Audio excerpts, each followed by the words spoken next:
And we're gonna start by taking our ribbon, creating one loop like that, taking our hand and just folding it over so that we can create our second loop. This ribbon is 1.5 inches and it's wired. So we're gonna take our ribbon, pinch it directly in the middle, and create a loop. So you're gonna repeat this process as many times as you would like. Keep in mind, the fewer loops you do, the more open your bow is going to be. So for this bow, we are gonna make it nice and full so you guys can get the full impact of it. But I think 5 on either side should give us the bow that I'm trying to go for.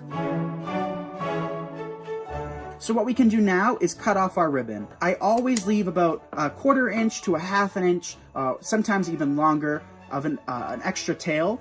But then what we can do is take our tails, place them behind our bow. So I cut those ahead of time just to save a little bit of time. Then we can just take a pipe cleaner. Try to match your pipe cleaners to your project. That way you don't see them as much. And just secure it by twisting it really tightly from behind. But now is the important step, which is to fluff. So here's our first bow. So you're gonna fold in half and cut from the middle out towards the wired edge at an angle.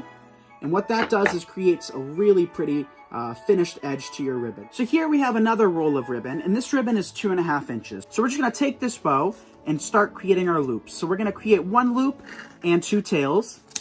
So one loop on one side, 2 tails on the other. Now we're gonna repeat that process, but alternate. So now we're gonna have our 2 tails facing upwards towards the first loop we created. Create our second loop towards the 2 tails downwards.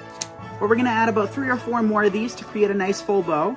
And you can do as many or as few loops as you would like. So I'm actually gonna stop after this loop. I think that's enough, having 4 of them. Take your pipe cleaner, secure your bow, and here we go. So before we fluff, what we're gonna start doing is taking our ribbon and dovetailing. So go ahead and do that to all of them, and then what we can do in the next step is begin fluffing.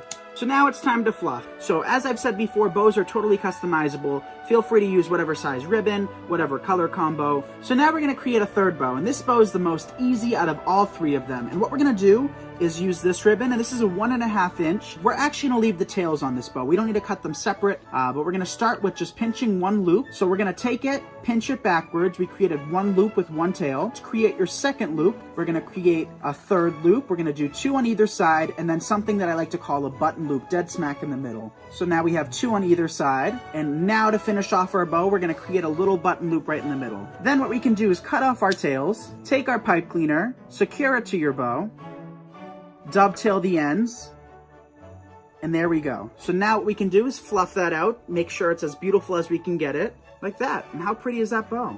Now you guys can show off how to make beautiful bows to all of your friends and for all of the gifts that you make this Christmas season.